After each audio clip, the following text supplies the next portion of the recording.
Genji is one of the most picked characters in the game, and we all know what it's like to have that Genji on our team, the guy that goes like 0 and 25 and basically does nothing. And we also know what it's like to have that Genji on the other team, the one that goes 25 and 0, gets his ultimate 3 times in the first 3 minutes and single-handedly ends the game.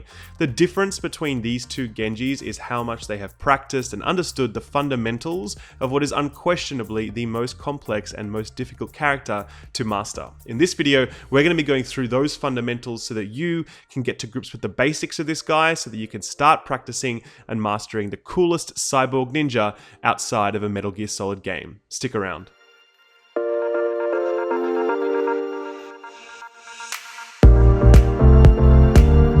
Guys, it's Skill Up here with another Overwatch video. You can find my details in the description below. My channel covers Overwatch, Division, Battlefield, and Destiny, so if you like that stuff, check it out. But today we're going to be talking about Genji and how to get good. Like any other Overwatch character, the most important thing to do when you decide that you want to learn a character is to understand the fundamentals or what makes that character tick, and then sign up to that. If you try and play a character in a style that doesn't really fit the way that Blizzard has developed this character, you will surely fail, and so it is with Genji. This guy is not a frontline DPS, he is not a backline sniper, he is a mid-range assassin that excels at flanking targets and striking during moments of opportunity. With 200 HP, Genji sits at the lower end of the HP spectrum, making him a fairly fragile target compared to other heroes like Reaper, Bastion, or Mei. Interestingly enough, his damage output is also fairly limited, with his shurikens and swift strike abilities doing far less damage than comparable auto attacks or abilities from other heroes.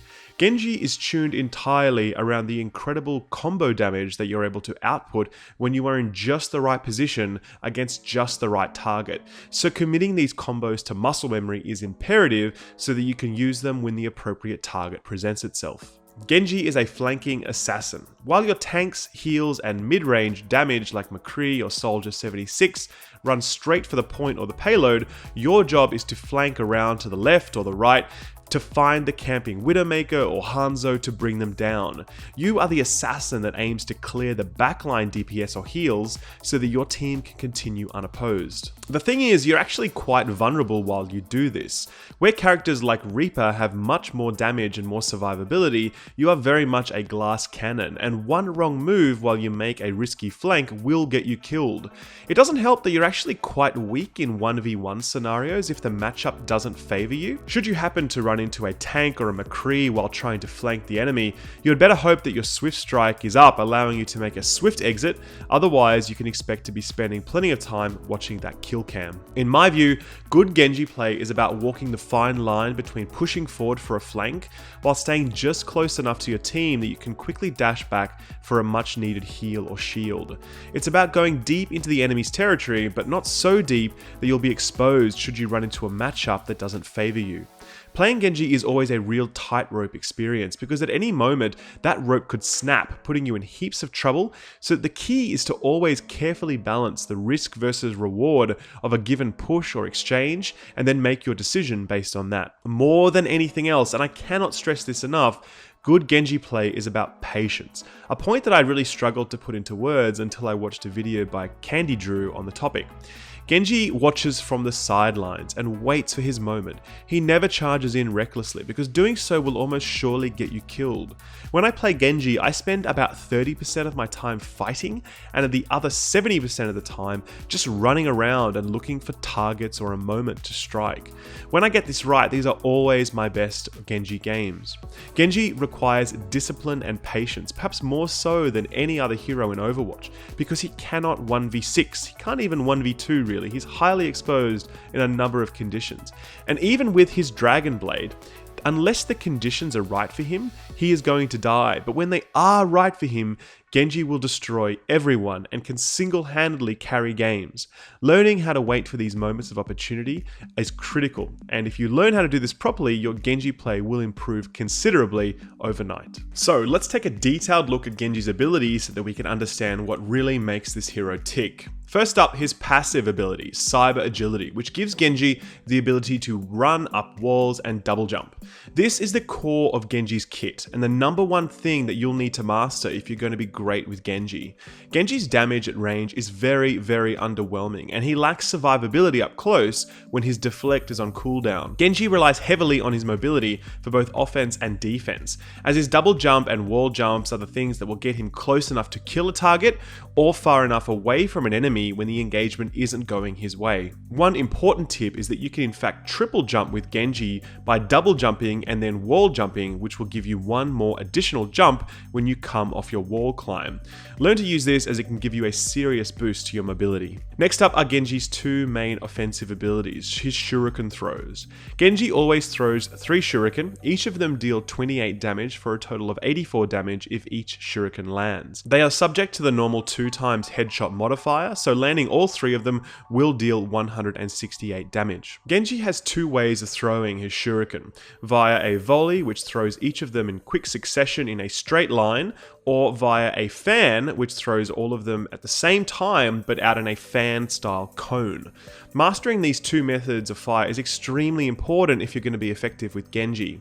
Firstly, his volley does have a slight delay between each of the shuriken, meaning if you move your mouse while you're throwing them, then they will fan out slightly. The more you move your mouse while you're throwing them, the wider the fan arc will be. This is a really important point to understand when you're using Genji, because it's actually very difficult to fire Genji's shuriken versus pretty much any other type of weapon in the game.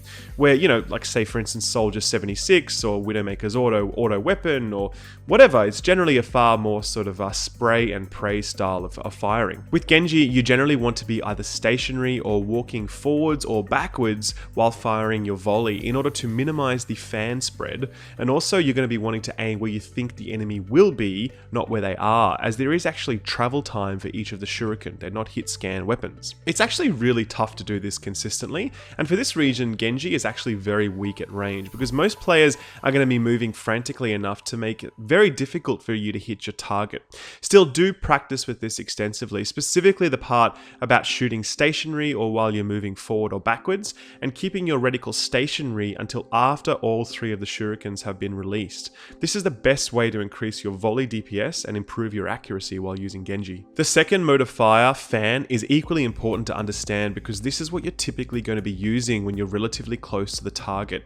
Genji is at his best when he's able to get up close to his target, hit them with a fan or 2, melee them, and then swift strike to execute them. Most pro Genji play you'll see will be aiming to set up this combo consistently, so you must get in the habit of using your right click when you're up close and personal to the target. The 3 shuriken do fan out fairly aggressively in this mode, so you do actually need to be fairly close to your target to make sure that all 3 of them land. When you do though, you're in a very strong position to be able to finish off that target quickly through a variety of means, which we'll cover later on when we talk about Genji's combos. One thing to note about Genji shurikens is that they have a fairly lengthy reload time of around 2 seconds. I've died many times when I've reloaded at inopportune moments, so make sure to only reload when it's safe to do so. Genji's next ability is by far and away his coolest, Swift Strike. Swift Strike thrusts you forward a full 14 meters, which is a really long distance in Overwatch terms, striking all targets along that line for 50 damage. Now, if you eliminate a target while you use this ability, it will reset its cooldown, meaning you can get some pretty incredible combos if you manage to proc this on a number of enemies. There are 2 main uses for Swift Strike. There's mobility and execution. On mobility, Swift Strike can be used during your double jump and wall jump combos to cross considerable distances across the map without touching the ground. It can also be used as a means of going straight up, since it literally just launches you in whatever direction you are facing. This mobility makes it a very powerful tool when you're trying to escape your enemies, since you can literally just zip away when things aren't going your way. The other use is to execute targets. Genji does his damage while he is on approach to his target with a shuriken volley, followed up most likely by a well-timed deflect to poke down the target a little bit more. Up close, Genji can use his shuriken fan to get the target below 50 HP, and then Swift Strike to execute the target while resetting the Swift Strike cooldown. It's an absolutely devastating combo that affords Genji a ton of mobility and survivability, as he can literally Swift Strike to execute, and then immediately Swift Strike again to get out of a tricky jam. Deflect is Genji's most satisfying ability to use. Nothing in the world feels sweeter than killing a Bastion with his own bullets, or deflecting a Widowmaker's bullet straight back to her head for a one-shot kill. It's utterly glorious, but it does take some practice to use correctly. So Deflect is instant cast, meaning that if you see a Pharaoh rocket coming at you, you can react and deflect it back to her, and it does last for a full 2 seconds, your Deflect, meaning you can reflect any and all projectiles during that time. It will not deflect any non-projectile damage, such as weapons like Winston's or Zarya's or Symmetra's or Mei or Symmetra's turrets, and it will not reflect any melee damage, but it will block that melee damage, meaning that you won't suffer any damage from it. A key point to note is that those projectiles that you do deflect are deflected towards where your reticle is facing, meaning that you can literally point where you want the projectile to go when you deflect it, which is particularly powerful if you're ever able to deflect an enemy ultimate, since doing so will actually turn that ultimate hostile to the player that cast it and their team, meaning it's going to damage them and their team. Some of the best Genji plays you will see involve deflecting something like a Zarya's Graviton Surge back at her team and then mopping up with a Dragon's Blade. Which brings us to Genji's final ability, Dragon Blade. After a 1-second activation period, Genji unsheaths a huge blade that he can swing wildly for 120 damage per attack. Make no mistake, this ability itself is by no means God mode. Its damage at 120 per slash is respectable, but let's keep it in perspective. Reaper deals 140 damage with one shot of his shotgun if every pellet connects with the body. Genji does also not gain any additional HP or speed while he has this active. It's literally just Genji with a big sword, but where it does excel is with its range, which is actually 5 meters, which is about this far from the target. At this range, the sword will hit your target, and it will also hit anything close to that, since the damage actually occurs in a frontal cone effect in front of you. You can get a maximum of 9 swings in with this thing, since the swing timer lets you swing twice really quickly, and then there's actually a slight pause until the next swing when Genji resets his stance, ready for the next blow. So I see a lot of Genjis dive into the middle of a group of enemies with this thing and just instantly die. And it's no surprise really. You get no more survivability with the sword out, and you immediately become priority number 1 for an enemy team, since you don't want a Genji running around wiping up your back line. Trying to 1v6 an enemy team with your Dragon Blade will almost surely fail, because the move just isn't that strong. It's nothing like Graviton Surge from Zarya or Death Blossom from Reaper, moves that are very fire and forget, or they just provide so much instant damage that they leave very little room for counterplay. Instead, good Genji ultimates are all about what I mentioned at the beginning of this video: patience. Having the patience to wait for the enemy team to be low, or to be caught in another ult, or to be caught behind a Mei wall, or whatever. You really have to learn to wait for your moment with this ult, because while it can be devastating at the right moments, it can also totally fall flat if you happen to use it when the conditions are not right for you. One very important thing here is that tanks are pretty much immune to this ability. Tanks have around 600 HP, and you do 120 per slash. Most of the time, it will take you 2 swings to kill a healer or a DPS with your sword, but it will typically take you at least 5 swings to kill a tank, and more than that if they are shielded or armored. So just don't aim for tanks. You will typically just die while you are hacking away at a tank, and they will be laughing at you the entire time. With all of that under your belt, let's spend some time talking about Genji's core combos and patterns of attack, because these are essentially your bread and butter for Genji. Attack patterns for Genji really break down into 2 main categories. There's your approach, and then there's your close quarters combat and execute. For your approach, you're really looking to engage your target from above as much as possible.